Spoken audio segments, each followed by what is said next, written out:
My parents gave me some great advice when I was a kid. They liked to answer my questions with a question. If I said, "What should I do?" they would say, "Which one challenges you more?" So that's how I grew up, is if something was a challenge, I met it head on. And I think real estate is exactly that. It's a series of challenges.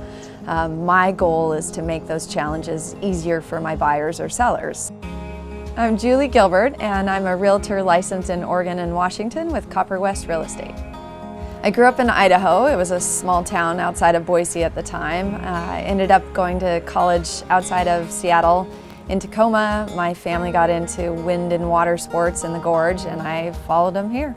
I moved here for a job, but ended up windsurfing and following a dream and traveling around the world, and that led from one thing to the next. We came back here to raise a family and fell in love with every other aspect of the gorge.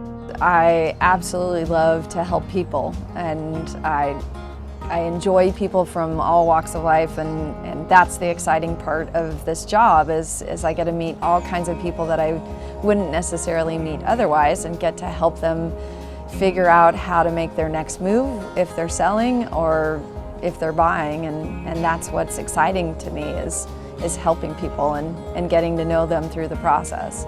For me, the relationships with other agents, the relationships with the different inspectors or lenders, that's what makes my job easier, and that's what makes me be able to do that job better for all of my clients. Housing is the biggest purchase or sale that we'll have in our lifetimes, and what's more important than housing? The best thing to do is to have somebody experienced and who has your best interests in mind, and I'd love to be that person.